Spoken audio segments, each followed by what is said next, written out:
जय हिंद दोस्तों आज की इस वीडियो में हम पढ़ने वाले हैं प्रश्नावली 7.2 के प्रश्न। ठीक है, इससे पहले हमने प्रश्नावली 7.1 के प्रश्नों को हल किया था। अगर आपने उन वीडियो को नहीं देखा है तो आप लोगों को डिस्क्रिप्शन में लिंक मिल जाएगी, आप लोग जाकर देख लीजिएगा। ठीक है, तो चलिए अब हम अपने पहले क्वेश्चन की ओर से बढ़ते हैं। तो हमारा पहला क्वेश्चन दिया गया है कि यहाँ पास दिया है एक समद्विबाहु त्रिभुज ABC में समद्विबाहु त्रिभुज। समद्विबाहु का मतलब क्या होता है, यानी कि सम माने बराबर, द्वि माने दो, बाहु माने भुजा, यानी जिसकी दो भुजाएं बराबर हो उसे समद्विबाहु त्रिभुज कहते हैं। ठीक है, तो ABC हमें सबसे पहले बना लेना है। ABC में जिसमें AB बराबर AC, यानी ये AB जो है इस AC के क्या है बराबर, यानी ये भुजा बराबर ये भुजा, क्योंकि समद्विबाहु त्रिभुज में दो भुजाएं बराबर होती हैं उसे ही समद्विबाहु त्रिभुज कहते हैं। और क्या दिया है, कोण B और कोण C के समद्विभाजक परस्पर बिंदु O पर प्रतिच्छेद कर रहे हैं। यहाँ पास कोण B क्या है हमारे पास, देखिए कोण B आप लोगों को दिख रहा है, ये कोण B है और यहाँ पास कोण C है।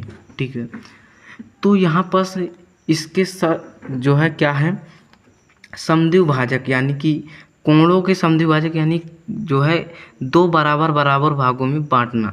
समद्विभाजक मतलब दो बराबर भागों में बांटना, यानी ये कोण B को हमें दो बराबर भागों में बांटना है, अर्थात 20 से हमें क्या खींचना है, लाइन खींच देना है। ठीक है, तो यानी कि यहाँ से जो है ये क्या हो गया, दो बराबर भागों में बट गया। अर्थात अगर ये कोण B 40 अंश का रहा होगा तो ये जो इतना कोण है ये 20 अंश का होगा और ये जो इतना कोण है ये भी 20 अंश का होगा।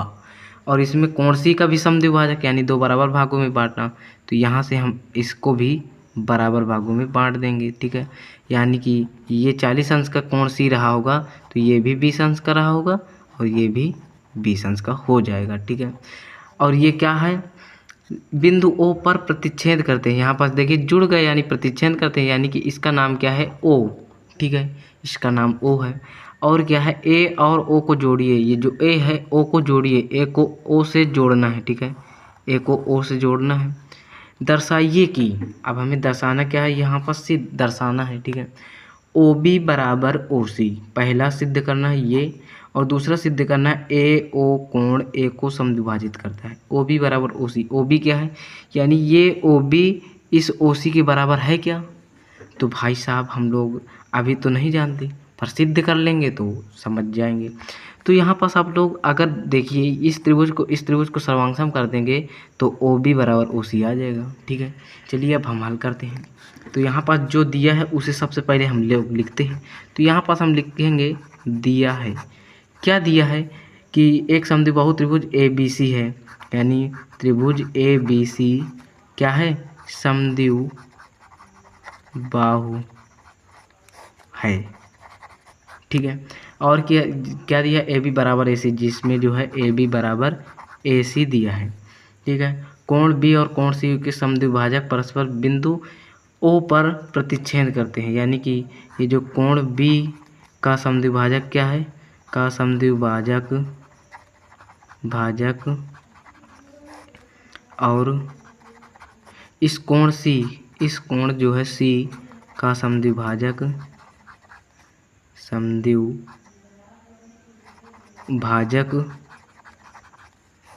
जो है इस O पर प्रतिच्छेद करते हैं। तो यहाँ पास लिखेंगे O पर प्रतिच्छेद करते हैं। ठीक है, तो ये चीज़ हो जाएगा, प्रतिच्छेद करते हैं यानी कि मिलते हैं। ठीक है, काटते हैं एक दूसरे को। तो अभी हम दर्शाना क्या है, ये दोनों चीज़, तो यहाँ पास हम लिखेंगे सिद्ध करना है। जो हमें सिद्ध करना है उसे हम इनको जो है यहाँ पास लिख लेंगे, पर हम नहीं लिखेंगे। अगर हम लिखेंगे इन दोनों को तो यहाँ पास वीडियो काफ़ी लंबी बन जाएगी। ठीक है, कोई मतलब नहीं इन दोनों को लिखने से। तो यहाँ पास आप लोग इन दोनों को जो सिद्ध करना है यहाँ पास लिख देना है। ठीक है, तो यहाँ पास आप लोग लिख लीजिएगा, मैंने यहाँ पास छोड़ दिया जगह। ठीक है, इतना। अब हम लोग जो है इसको डायरेक्ट हल करते हैं। तो यहाँ पास हम लिखेंगे उपपत्ति। ठीक है, तो अब हम इन दोनों त्रिभुजों को सर्वांग सम दिखाएंगे, तो इन दोनों त्रिभुजों को ले लेंगे, यानी त्रिभुज AOB, त्रिभुज AOB व त्रिभुज AOC, व त्रिभुज AOC में इन दोनों त्रिभुजों को हमें सर्वांग सम दिखाना है। तो मेरे भाई आप लोग देखिएगा यहाँ पास देखिए आप लोग कि ये AB भुजा AC के बराबर, यानी कि AOB, त्रिभुज AOB में AB भुजा और त्रिभुज AOC में AC भुजा के बराबर है। अर्थात हम कह सकते हैं कि AB बराबर AC। ये चीज़ हमारे क्वेश्चन में दिया है, ये देखिए यहाँ पास दिया है, तो यहाँ पास हम क्या लिखेंगे, कारण दिया है। ठीक है, अब हमें पहला चीज़ तो मिल गया, 3 चीज़ें हमें निकालनी होती हैं। हमने आप लोगों को 7.1 की प्रश्नावली में बताया कि सर्वांग सम त्रिभुज दिखाने के लिए 3 चीज़ें आवश्यक होती हैं, कोण कोण कोण, या भुजा भुजा भुजा, या 2 कोण 1 भुजा, या 2 भुजा 1 कोण। ठीक है, तो यहाँ पास अब आप लोग देखिएगा क्या चीज़ दिख रहा है, तो यहाँ पास आप लोग देखिएगा ये जो AO भुजा है इस त्रिभुज में भी है, AOB में भी है, और ये AO भुजा जो है AOC इस त्रिभुज में भी है, ये दोनों त्रिभुजों में है। ठीक है, अर्थात यह कॉमन है, यानी कि उभयनिष्ठ है, इसे हिंदी में हम उभयनिष्ठ करते हैं, यानी कि AO बराबर AO, कारण हम लिख देंगे उभयनिष्ठ, ये हमारा कारण हो जाएगा। ठीक है, अब हमें तीसरा पॉइंट का निकालना है, तो मेरे भाई आप लोग देखिएगा कुछ अच्छे से समझिएगा। यहाँ पास ये कोण B जो है, कोण B का समद्विभाजक हमने किया और कोण C का भी समद्विभाजक किया।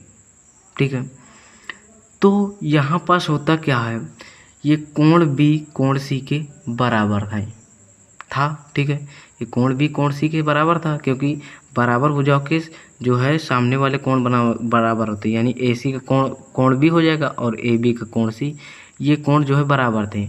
अब हमने जो है इन दोनों कोणों को क्या किया कि जो है आधा आधा कर दिया, यानी कि 20 ये था तो ये भी 20 हो गए, ये 20 था तो ये भी 20 अंश का हो गया।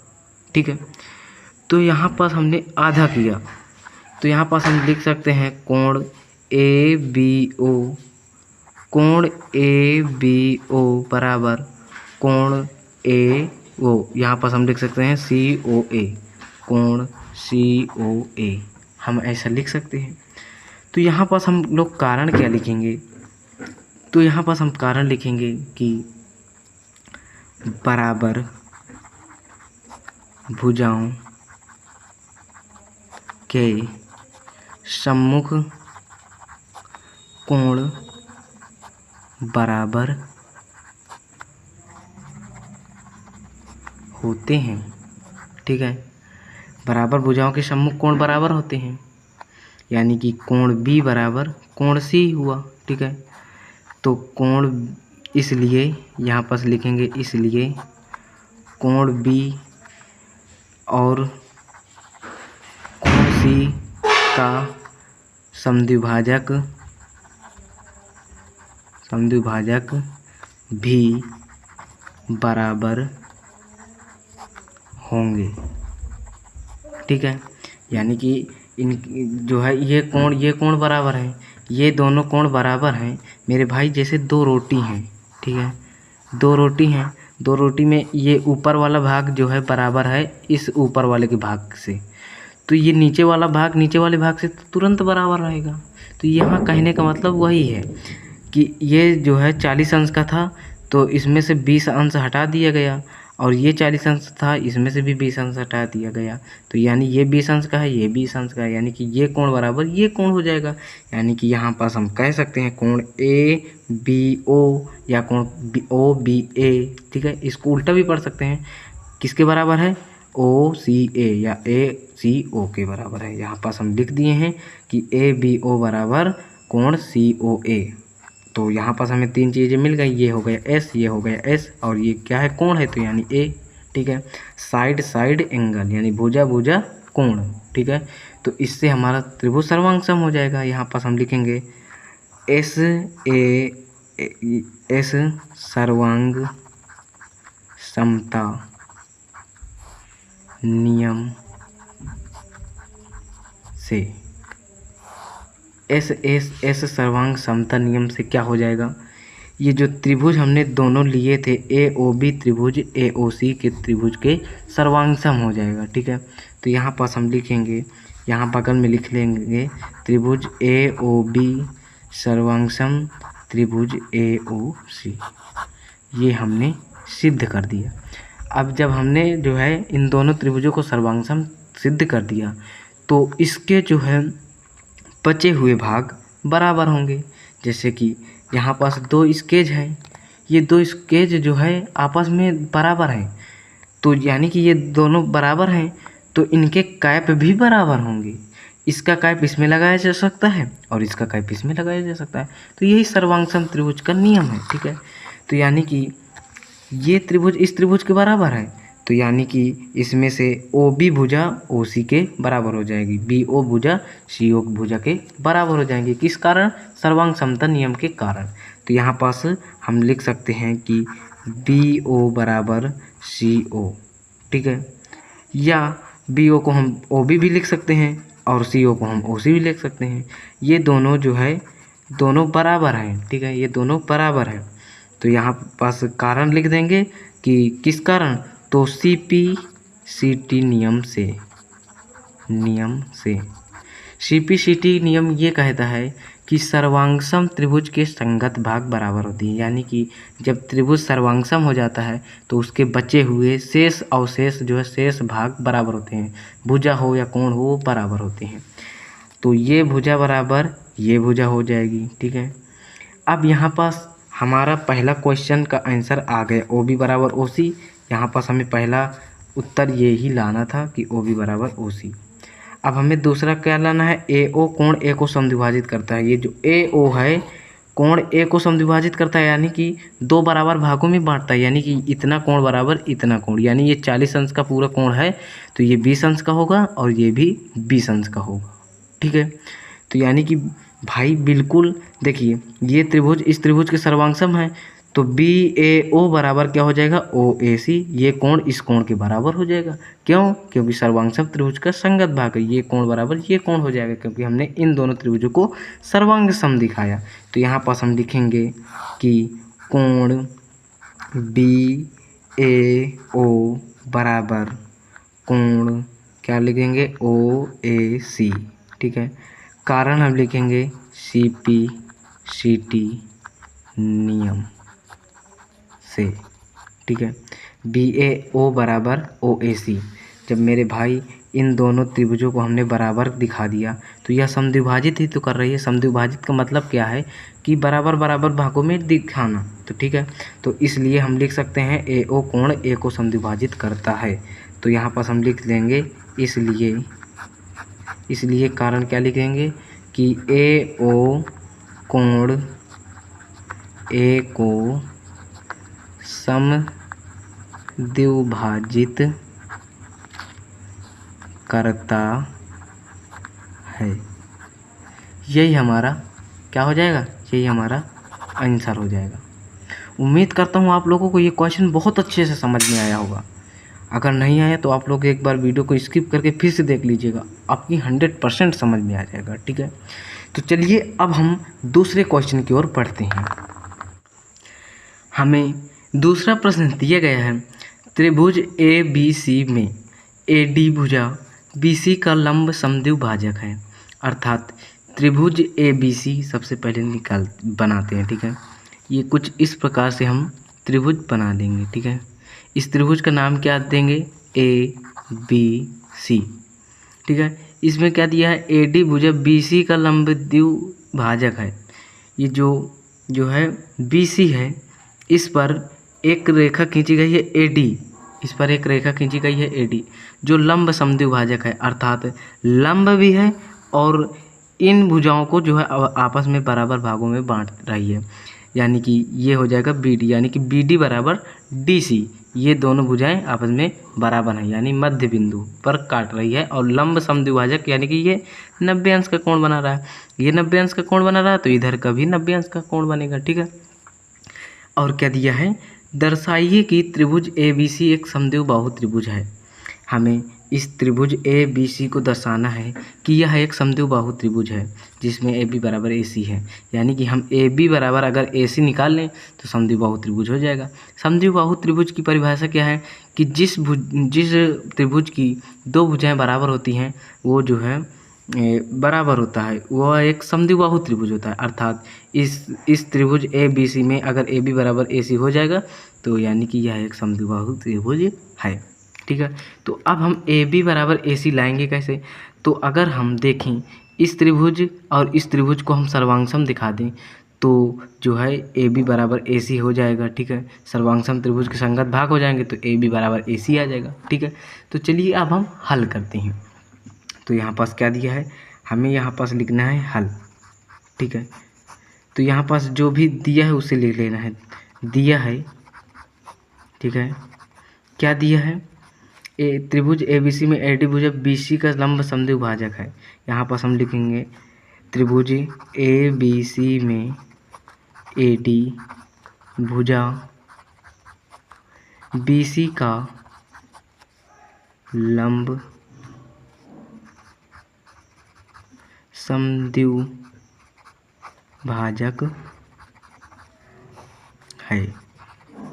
अर्थात जो है ये बी डी बराबर डी सी हो जाएगा। ठीक है, यहाँ पास बी डी बराबर डी सी हो जाएगा, लंबे समद्विभाजक, यानी कि ये बी डी बराबर ये डी सी हो जाएगा। ठीक है, बराबर भागों में बांट रहा है। ठीक है, और ये जो है ये जो कोण है लंब भी है, अर्थात ये कोण 90 अंश और ये भी कोण 90 अंश, यानी बी डी ए बराबर 90 अंश और ए डी सी बराबर भी 90 अंश। यहाँ पास क्या हो जाएगा, कोण बी डी ए बराबर कोण क्या हो जाएगा, ए डी सी, कोण ए डी सी। ठीक है, कारण क्या है, 90 अंश है, यानी कि लंब समद्विभाजक है। ठीक है, इसलिए ये भी हो जाएगा। अब हमें क्या है, इन दोनों त्रिभुजों को सर्वांगसम दिखाना है, तो हम इन दोनों त्रिभुजों को ले लेंगे। ठीक है, तो ये पहला त्रिभुज है ए बी डी, त्रिभुज ए बी डी हुआ। दूसरा त्रिभुज है ए डी सी, त्रिभुज ए डी सी में इन दोनों त्रिभुजों में लेकर जो है हमें तीन चीज़ें निकालनी है, और तीन चीज़ निकाल आई तो यह त्रिभुज जो है सर्वांगसम हो जाएगा। ठीक है, तो तीन चीज़ कैसे निकालेंगे, तो यहाँ पास देखिए सबसे पहले दिया है इस त्रिभुज का बी डी और इस त्रिभुज का डी सी भुजा बराबर है आपस में, यानी ये बी डी बराबर इस डी सी के हैं। अर्थात ए बी डी त्रिभुज में बी डी और ए डी सी में डी सी बराबर है, यानी कि ए बी डी बराबर डी सी। यहाँ पास हमारे दिया है तो यहाँ पास हम कारण लिख देंगे, दिया है। ठीक है, और क्या दिया है, इस त्रिभुज में देखिए ये 90 अंश है और ये भी 90 अंश है, अर्थात कोण बी डी ए बराबर कोण ए डी सी। यहाँ पास हम लिखेंगे कोण बी डी ए बराबर कोण ए डी सी। ये क्या है, 90 अंश है। ठीक है, ये देखिए यहाँ पास दिया है तो यहाँ पास हम एक और लिख देंगे कारण, दिया है, लंब समद्विभाजक है ना, इसलिए यह 90 अंश का है।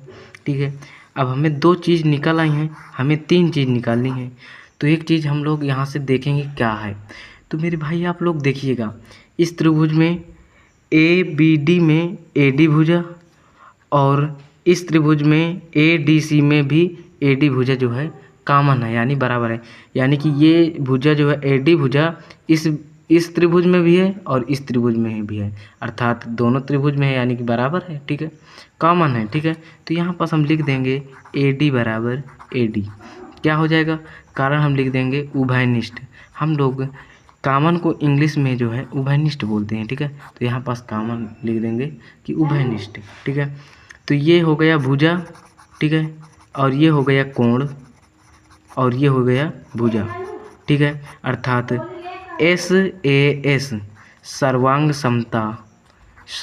समता नियम से।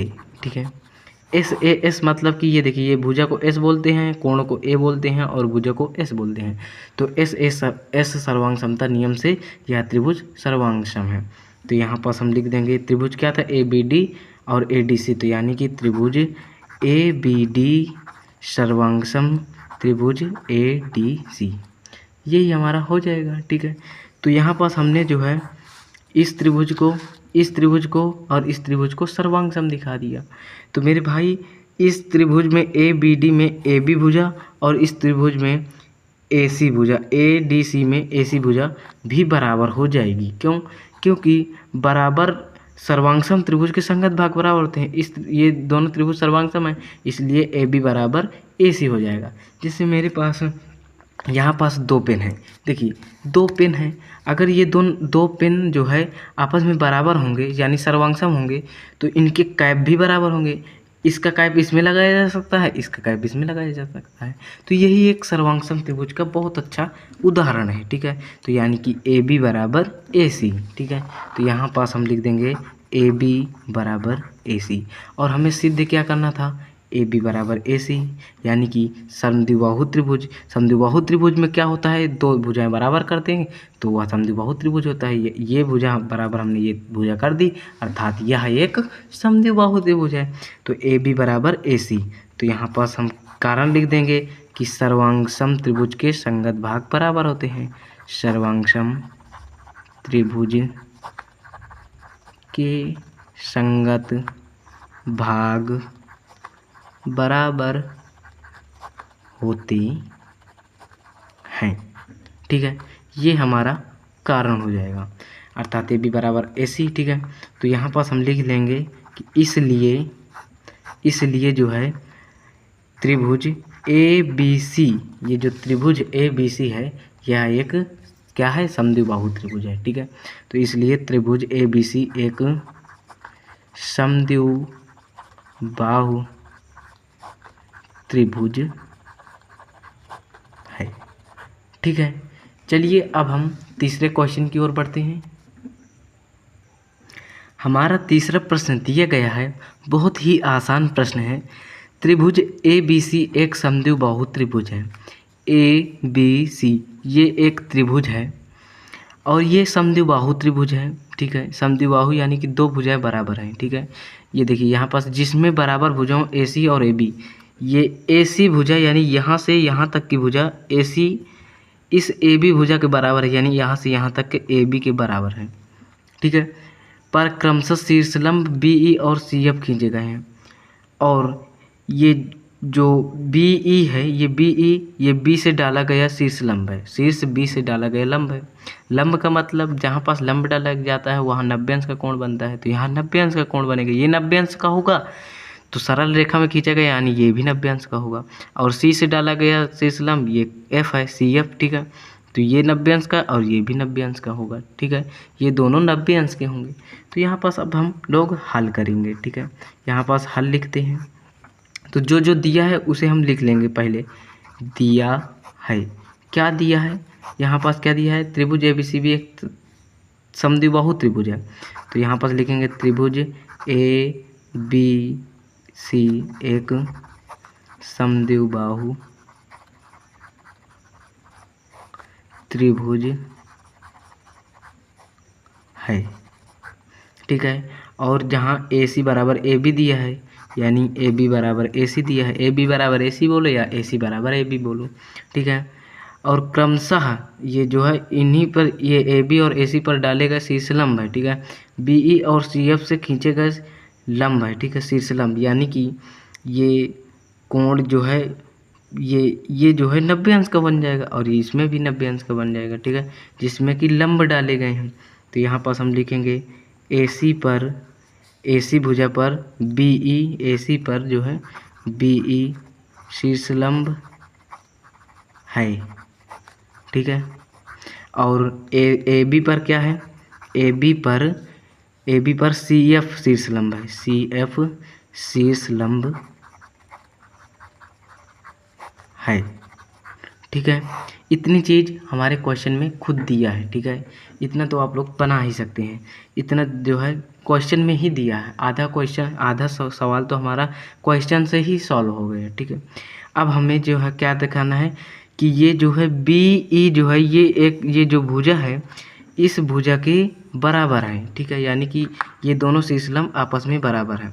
तो यहाँ पास अगर आप लोग देखिए ये जो दिया है ए बी, ये इतना त्रिभुज है। ठीक है, ये एक इतना त्रिभुज बन जाएगा। अगर ये त्रिभुज और हम यहाँ पास देखें ये एक त्रिभुज बन रहा है, यहाँ पास एक त्रिभुज, ये देखिए। अगर हम इन दोनों त्रिभुजों को सर्वांगसम करें तो हमारे पास क्या प्राप्त होगा कि ये जो है ये BECF के बराबर हो जाएगा। ठीक है, इन दोनों त्रिभुजों को हमें सर्वांगसम दिखाना है। ठीक है, एक त्रिभुज इतना और एक त्रिभुज इतना, इन दोनों त्रिभुजों को हमें सर्वांगसम दिखाना है। तो चलिए दिखाते हैं। तो पहला त्रिभुज क्या है, ABE। ठीक है, तो यहाँ पर हम लिखेंगे त्रिभुज ABE व दूसरा त्रिभुज क्या है, AFC, त्रिभुज AFC। ठीक है, तो यहाँ पास क्या है ABE और त्रिभुज ABE और त्रिभुज क्या है AFC। ठीक है, तो मेरे भाई आप लोग देखिएगा कि इन दोनों त्रिभुज में क्या सर्वांगसम है। ठीक है, क्या क्या बराबर है, अर्थात तो ABE। तो यहाँ पास आप लोग देखिएगा इस त्रिभुज में जो है ये AB बराबर AC दिया है, यह देखिए यहाँ पास। तो यहाँ पास हम लिख देंगे कि AB बराबर AC। इस त्रिभुज में जो है AB और इस त्रिभुज में AC बराबर है। और क्या दिया है, यहाँ पास क्या दिया गया है, देखिए डाले गए शीर्ष लंब है। जब लंब डाला जाता है तो 90 अंश का होता है वो कोण जहाँ पर लंब डाला जाता है। तो ये 90 अंश का हो जाएगा और ये भी 90 अंश का हो जाएगा। कोण E बराबर कोण F। ठीक है, तो यहाँ पास हम लिखेंगे कि ABE इस त्रिभुज में जो है इस ये त्रिभुज है ABE में जो है ये कोण E बराबर क्या हो जाएगा, इस त्रिभुज में AFC में जो है कोण F हो जाएगा, कोण F के बराबर हो जाएगा। ठीक है, तो यहाँ पास आप लोग देखिएगा दो चीज़ें तो हमें बराबर हो गई। ठीक है, तो यहाँ पास ये होना चाहिए AEB। ठीक है, ये AEB है। ठीक है, AEB इधर से बनेगा। ठीक है, ऐसे भी लिख सकते हैं पर ये गलत रूल होता है, ये इस तरह लिखेंगे AEC। ठीक है, तो कोण E बराबर कोण F हो जाएगा। ठीक है, अब हमें तीसरी चीज़ निकालनी है, जो है क्या निकालेंगे, दो चीज़ तो हमें मिल गई, तो तीसरी चीज़ अब हम क्या निकालेंगे। तो आप लोग ध्यान से देखिएगा, यहाँ पास इस त्रिभुज में ये कोण A मिल रहा है। ठीक है, इस त्रिभुज में AEB में जो है ये कोण A मिल रहा है। ठीक है, यानी कोण A है। और इस त्रिभुज में देखिएगा AFC में जो है AFC यानी कि ये कोण A इसमें भी मिल रहा है। इतना कोण से पूरा ये त्रिभुज बना। ठीक है, इसमें और इसमें भी इतना कोण से जो है ये त्रिभुज बना। अर्थात यहाँ पास अगर हम यहाँ पास समझें कुछ इस प्रकार से है। ठीक है, ये क्या है ABE यानी कि ये A है जो है इस त्रिभुज में भी है। और जो एक त्रिभुज और है AFC, यहाँ पास AFC यहाँ पास इस तरह कुछ इस प्रकार से है। ठीक है, ये कुछ इस प्रकार से था, यानी कि ये कोण A जो है इस त्रिभुज में भी है और इस त्रिभुज में है। ये कोण A जो है इस त्रिभुज में भी है और इस त्रिभुज में है। दोनों जो है दोनों में जो क्या है उभयनिष्ठ है। यानी कि यहाँ पास हम कह सकते हैं कि कोण BAE बराबर कोण BAE बराबर क्या हो जाएगा, कोण BAE बराबर कोण क्या हो जाएगा CAF, कोण CAF। ठीक है, तो ये देखिए ये हो गया एंगल, ये भी हो गया एंगल और ये हो गया भुजा यानी S। तो यहाँ पास हम कह सकते हैं ASA सर्वांग समता नियम से, सर्वांग समता नियम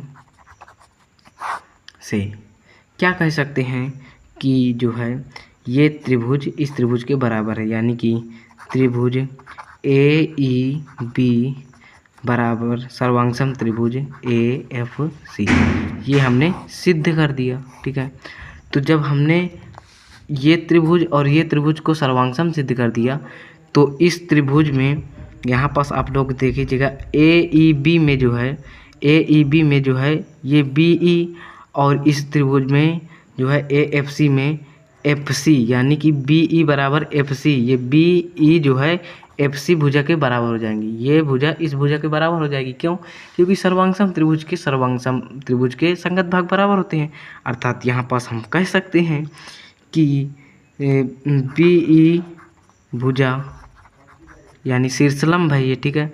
बी ई शीर्षलंब भी लिख सकते हैं, चलिए हम शीर्षलंब लिख देते हैं, ठीक है, कोष्ठ में शीर्षलंब, शीर्षलंब, ठीक है। ये बी ई भुजा बराबर क्या हो जाएगा, सी एफ, ठीक है, सी एफ भुजा। ये हमने बराबर दिखा दी, और हमें बराबर यही दिखाना भी था। ये देखिए यहाँ क्या दिया, दर्शाइए कि ये शीर्षलंब बराबर हैं, तो हमने इन्हें बराबर दिखा दिया। अर्थात बी ई बराबर सी एफ, अर्थात जो है ये भुजा बराबर ये भुजा आ गई, और जो है यह शीर्षलंब बराबर है, ठीक है। यही हमारा उत्तर हो जाएगा।